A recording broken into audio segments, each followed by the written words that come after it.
dancing on a stage because that's my dream to be a famous celebrity, and I know I will be. I'm proud of myself. Waiting for you. আমি আমাকে দে বললাম ওকে I'm like acting as the villain here. So আমি একজনকে অনেক torture করলাম, anyone, any guy or girl, okay, anybody. এত torture করলাম যে সে পুরো এখন মানে মেন্টালি হয়ে গেছে, মেন্টালি মরে গিয়েছে, মানুষ মরে গেছে, he or she has died.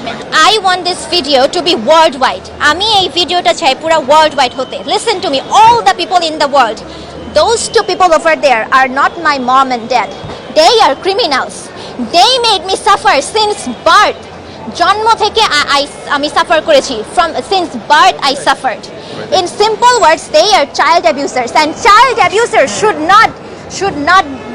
not be free. Child abusers have to be punished in any place in the world, anywhere around the world. Child abusers, yes, children. You can't just go out and abuse children. Do you understand that? Child abusers have to be punished. This date, note down this date. What's the date today? 10th July 2025, right? On this day, I seek my justice. এই দিনে আমি আমার justice seek করেছি. My name is Kim Mehrin, and I hope you see me in the world singing and dancing on a stage because that's my dream to be a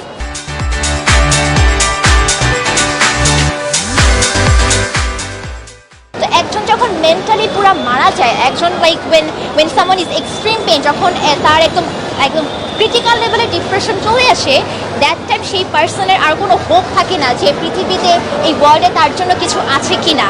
that is Y some parents, yes, some parents are not parents, they are criminals. That is why those children, they die. Maybe not physically but mentally. Listen to me, you will win too.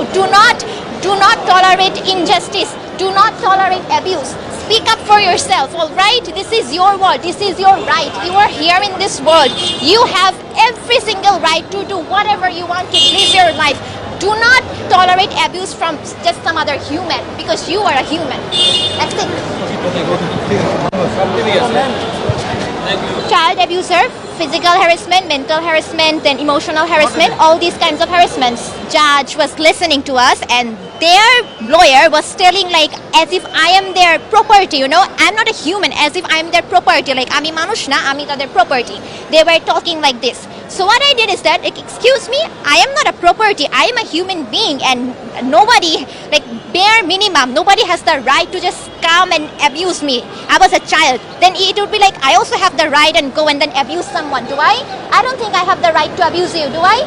I don't. So you don't either. Nobody does either. That is what I said. I said the common sense. আমি common sense বলেছি. I said common sense, and that's right. And I'm proud of myself.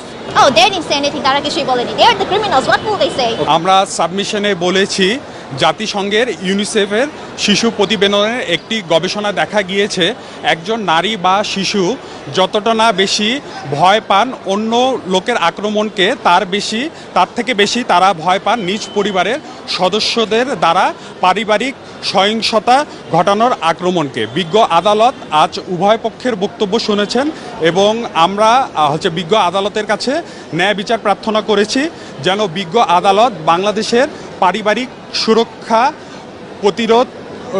সহিংসতা প্রতিরোধ ও সুরক্ষা আইন 2010 অনুযায়ী আমার client miss মেহরিনকে সুরক্ষা আদেশ প্রদান করেন এবং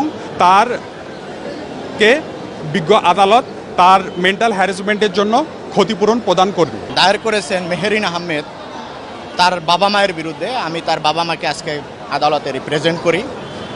মূলত তিনি তার বাবা মায়ের বিরুদ্ধে পারিবারিক সহিংসতা ও সুরক্ষা প্রতিরোধ আইন 2010-এর অনেকগুলো সেকশন উল্লেখ করে তিনি তার পিতামাতার বিরুদ্ধে সুরক্ষা আদেশ সহ অন্যান্য যেই রেমেডি এই আইনের আওতায় পাওয়ার তিনি হকদার তিনি চেয়েছেন। শারীরিক এবং মানসিক অনেকগুলো মৌখিকভাবে তিনি অভিযোগ করেছেন বিজ্ঞ আদালতে, কিন্তু স্পেসিফিক কোন ডেটে কী কারণে তার সাথে মিসবিহেভ করা হলো এই ধরনের কোনো বক্তব্য তিনি দিতে পারেন নাই। তিনি শুধুমাত্র ফ্ল্যাট আকারে বলছেন আমার সাথে খারাপ ব্যবহার করে, আমাকে মৌখিকভাবে তারা ইনসাল্ট করে এবং মাঝে মাঝে শারীরিক নির্যাতন করে, কিন্তু এই কাজগুলো করার জন্য যে একটা যৌক্তিক কারণ থাকা দরকার সে কারণগুলো তিনি বলতে পারেন নাই। কারণ এরকম কোনো কাজ ঘটেই নাই। ঘটার সম্ভাবনাও নেই। যে ক্ষেত্রে বাবা মায়ের একমাত্র সন্তান, কন্যা সন্তান হচ্ছে এই মেয়ে, তার সাথে খারাপ ব্যবহার করার যৌক্তিক কোনো কারণ থাকতে পারে না। যে কারো চিন্তা দর্শন এগুলো নিয়ে আসলে অভিযোগ আকারে কিছু বলার কিছু নেই। তবে আমাদের যে কালচার, আমাদের যেই একটা নিজস্ব সংস্কৃতি আছে, সেখান থেকে তার চিন্তা ভাবনাটা একটু ভিন্ন, যা একটা মুসলিম সম্ভ্রান্ত পরিবারের ক্ষেত্রে অনেক ক্ষেত্রে কাভার করে না। তো এই জায়গায় একটা কনফ্লিক্ট আসে। ছোট থেকে এই পর্যন্ত যখনই তার শারীরিক কিংবা মানসিক কোনো অসুস্থতা দেখা দিয়েছে, তখন এই দেশের ভালো ভালো ইনস্টিটিউশনে তার চিকিৎসা তার বাবা মা করেছে, এবং ডক্টরের, বিশেষজ্ঞ ডক্টরের রেফারেন্সেই, তাদের অনুরোধেই তাকে বিভিন্ন সময় বিভিন্ন হসপিটালে ভর্তি করা হয়েছে তার শারীরিক এবং মানসিক চিকিৎসার জন্য। এই কারণে সঙ্গত সময়ের কারণেই কিছু সময়ের জন্য তাকে একটা হসপিটালাইজ করতে হয়েছে।